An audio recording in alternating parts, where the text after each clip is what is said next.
Mamata, welcome back to our channel study practice with Mamta. आज मैं आपके लिए लेके आई हूँ क्लास 6 का चैप्टर नंबर 8, इसका सेकंड पार्ट। इससे पहले वाली वीडियो में हमने इसका फर्स्ट पार्ट कर लिया। अगर आपने हमारी वीडियोस नहीं देखी तो आप हमारे चैनल पे जाकर वो वीडियोस को देख सकते हैं। आज हम करेंगे इसका बचा हुआ सेकेंड पार्ट। ठीक है, चलिए स्टार्ट करते हैं।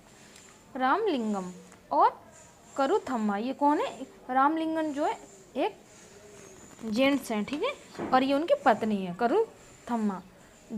जमीन के अलावा रामलिंगम के परिवार के पास एक चावल की मिल है और बीज व कीटनाशक बेचने के लिए एक दुकान भी है। जो रामलिंगम है वो क्या है? गांव का एक अच्छा खासा आदमी है जिसके पास क्या है? चावल की मिल भी है और कीटनाशक दवाइयाँ बेचने के लिए उसके पास एक दुकान भी है। उन्होंने कुछ अपना पैसा लगाया और थोड़ा सरकारी बैंक से कर्ज लिया था। वे कलपट्टू और आसपास के गांव से ही धान खरीदते हैं। मिल का चावल आसपास के शहरों के व्यापारियों से को बेचा जाता है। इससे उनकी अच्छी खासी कमाई हो जाती है। भारत के खेतियारी मजदूर और किसान कलपट्टू गांव में तुलसी की तरह से खेतिहारी मजदूर हैं। शेखर की तरह के छोटे किसान हैं और रामलिंगम जैसे बड़े किसान हैं। भारत में प्रत्येक 5 ग्रामीण परिवारों में से लगभग 2 परिवार खेतियारी मजदूरों के हैं। ऐसे सभी परिवार अपनी कमाई के लिए दूसरों के खेतों पर निर्भर करते हैं। इनमें से कई भूमिहीन हैं और कईयों के पास जमीन के छोटे छोटे टुकड़े हैं। शेखर जैसे छोटे किसानों को ले लें तो उनकी ज़रूरतों के हिसाब से खेत बहुत ही छोटे पड़ते हैं। भारत के 80% किसानों की यही हालत है। भारत में केवल 20% किसान रामलिंगम जैसे बड़े किसानों की श्रेणी में आते हैं। ऐसे किसान गांव के अधिकतर जमीन, अब क्या कह रहे हैं कि जो भारत है उसमें जो गांव है वहाँ पे क्या है?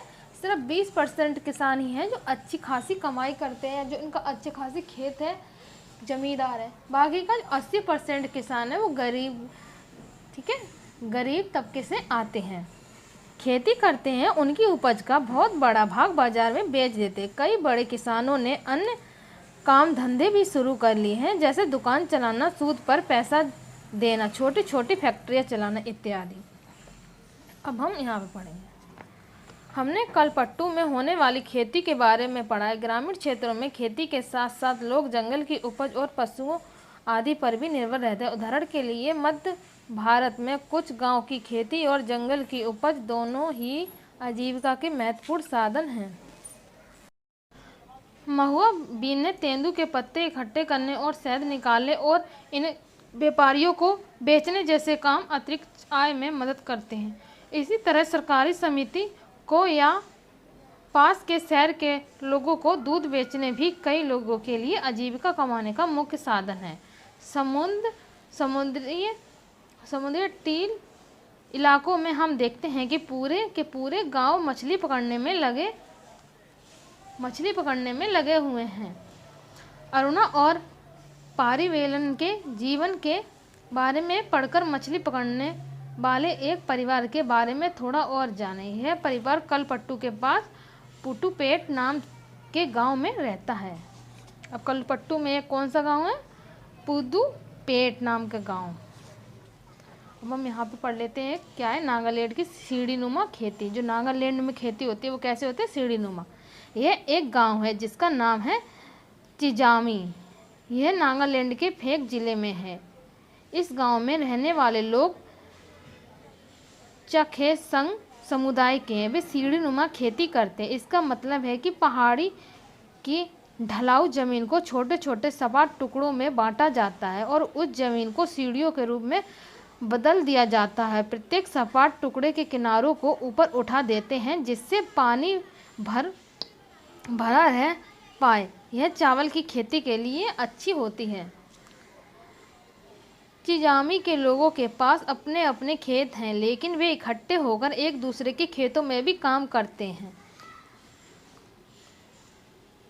वे 6 से 8 लोगों को एक समूह बनाते हैं और इकट्ठा होकर पहाड़ों के एक हिस्से के पास पतवार साफ करते हैं। जब दिन का काम खत्म हो जाता है तो सारा समूह इकट्ठे हो बैठकर खाना खाते हैं। ऐसे कई दिनों तक चलता रहता है, जब तक काम खत्म नहीं हो जाता है तब तक। अब हम पढ़ेंगे यहाँ से अरुणा और परिबेलन। ठीक है।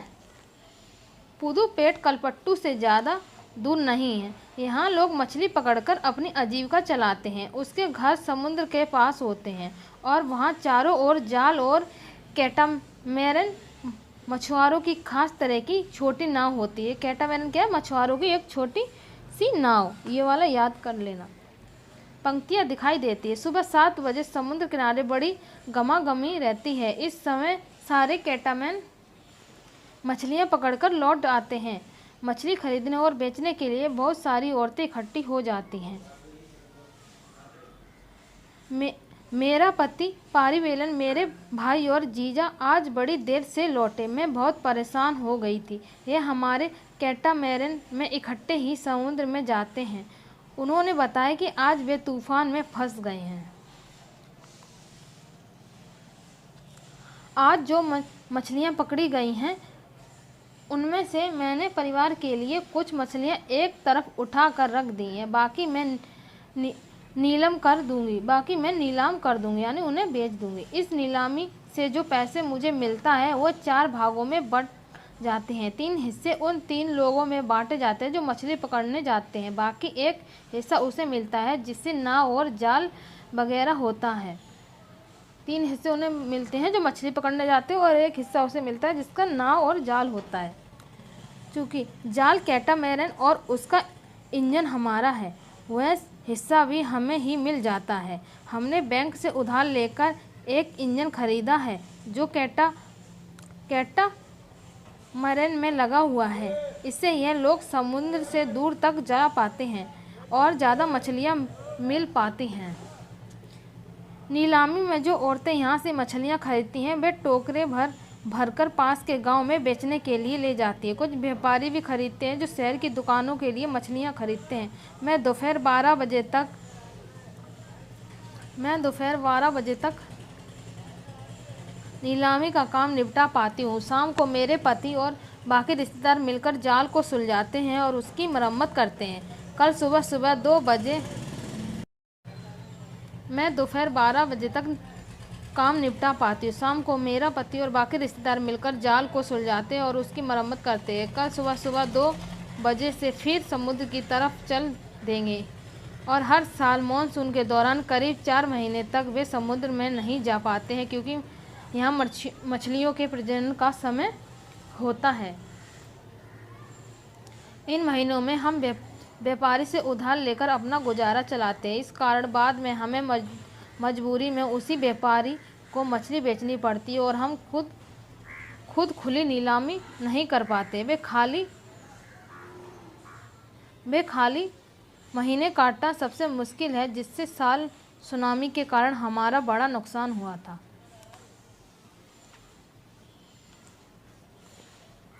ग्रामीण क्षेत्रों में आजीविका के साधन। ग्रामीण क्षेत्रों में लोग अपनी आय विभिन्न तरीकों से कमाते हैं। कुछ खेती बाड़ी का काम करते हैं और कुछ अन्य काम करके अपनी आजीविका चलाते हैं। खेती में कई तरह के काम शामिल है, जैसे खेत तैयार करना, रोपाई, बुनाई, निराई, कटाई। फसल अच्छी हो इसके लिए हम प्रकृति पर निर्भर हैं। इस तरह जीवन ऋतुओं में इर्द गिर्द ही चलता है। बुआई और कटाई के समय लोग काफ़ी व्यस्त होते हैं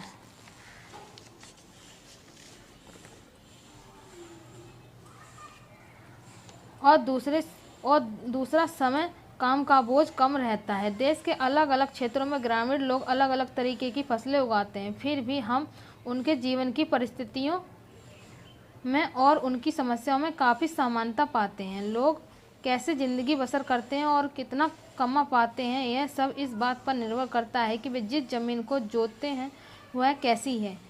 कई लोग उस ज़मीन पर मजदूरों के रूप में निर्भर हैं। ज़्यादातर किसान अपनी ज़रूरतों को पूरा करने और बाज़ार में बेचने के लिए भी फसलें उगाते हैं। कुछ किसानों को अपनी फसल उन व्यापारियों को बेचनी पड़ती है जिससे वे पैसा उधार लेते हैं। गुजर बसर करने के लिए कई परिवारों को काम की खातिर उधार लेना पड़ता है। फिर तब लेना पड़ता है जब उसके पास कोई काम नहीं रहता। ग्रामीण क्षेत्रों में कुछ परिवार ऐसे हैं जो बड़ी बड़ी ज़मीनें, व्यापार और अन्य काम धंधों पर फल फूल रहे हैं। फिर भी ज़्यादातर छोटे किसान, खेतियारी मजदूर, मछली पकड़ने वाले परिवार और गांव के हाथ शिल्प का काम करने में लोगों को पूरे साल रोज़गार नहीं मिल पाता है। तो इसमें क्या है कि लोग जो है वो खेती बाड़ी करके अपना काम चलाते हैं, और जिन्हें नहीं मिलता है वो क्या करते हैं, रोज़गार के लिए खेती पर या मछली पालन करके अपना गुजर बसर चलाते हैं। तो इसी के साथ हमारा ये हमारा पार्ट 2 ख़त्म होता है। अगर आपको हमारा ये वाला चैप्टर अच्छा लगा है तो हमारी वीडियो को लाइक करें, शेयर करें और बेल नोटिफिकेशन आइकन को प्रेस करें, जिससे हमारी आने वाली वीडियो आप तक पहुंच सके। हम मिलेंगे अगला चैप्टर लेके अपनी अगली वीडियो में। जब तक के लिए बाय एंड टेक केयर।